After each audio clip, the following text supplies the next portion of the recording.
When the saints go marching in, oh, when the saints go marching in, oh, when the saints go marching in, oh, how long to be in that number.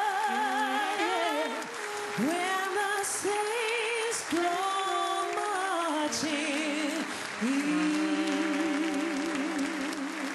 Danielle, could you please come over too? Behind every great man is an even greater woman. Danielle Harvey, Robert's wife.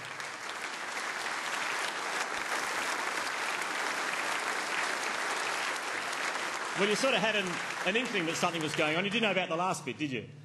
I had no idea. I've been hammering Danielle about it for a number of weeks. I knew something was happening, and yeah, she was pretty cagey. I thought it was just going to be an interview, and yeah, the boys were good enough, the St Kilda boys, to put Mad Monday off till tomorrow, so so I could at least get a few words out. But look, it was amazing to have these blokes up here, and Jack, of course, and yeah, it's sort of blown me away a bit.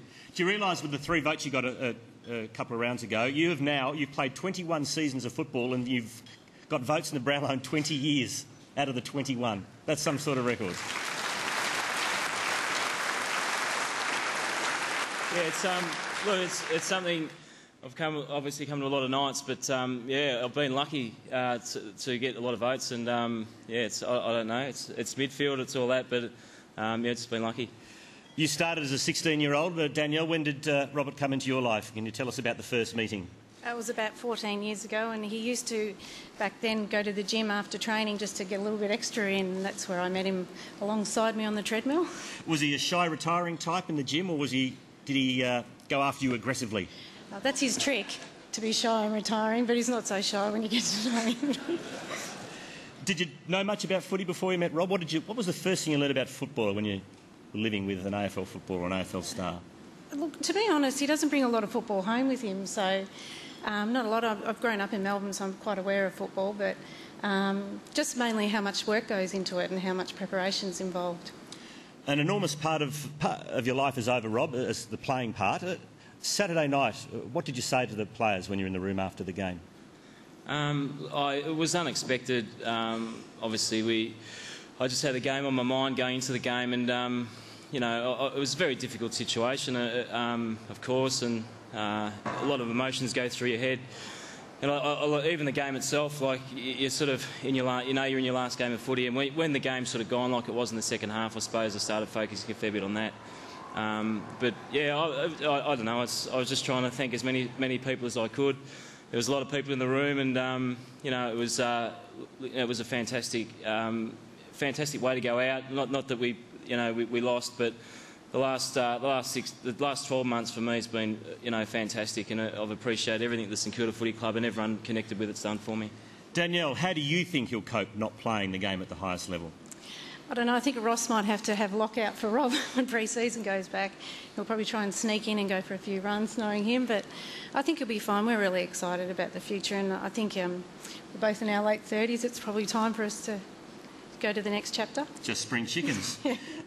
Does a Brownlow medalist on the night take much in, or is it all a bit of a blur? I can ask you both that question when you won the Brownlow. Yeah, I think for me it was a bit different.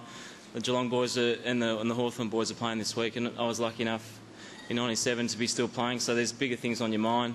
And the year after, we were out of the final, so we were having a few beers, and I celebrated with a few of the boys on stage long into the night, so it was completely different. And as everyone says, you don't expect much, and no matter how many times your name gets read out, it's always a surprise. So,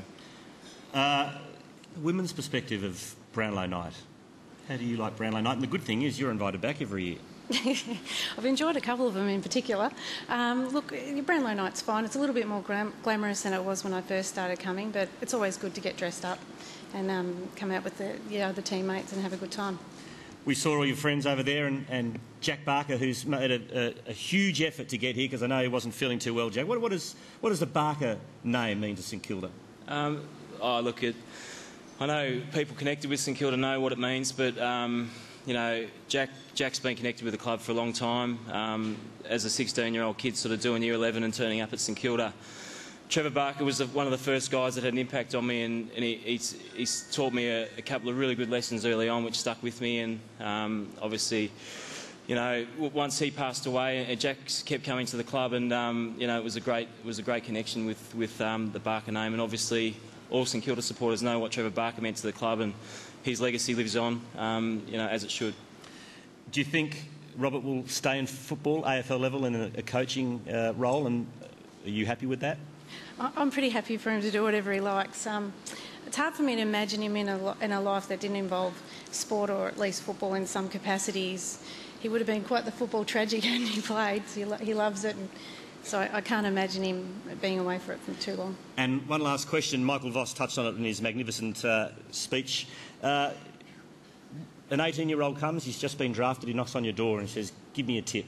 How do I survive and succeed in this game? Yeah, it's look, it's amazingly hard, Caper, and you know, obviously young guys come in, and it is very hard, and it's getting harder each year. And the fitness and the training dedication that's required is amazing. But one thing that'll always stand up is your habits that you form over your first few years. They stand you instead for your whole career, and they never get easier. They get harder as you go on. So. You know, training forms, playing form, it's always been the case, and it always will be. And the sooner young guys pick up on that, I think the better. Robert and Daniel Harvey, thank you for your contribution to the game so far. May we have many more years of the Harvey name leaving their mark in AFL football. Thank Robert you. Harvey and Daniel Harvey.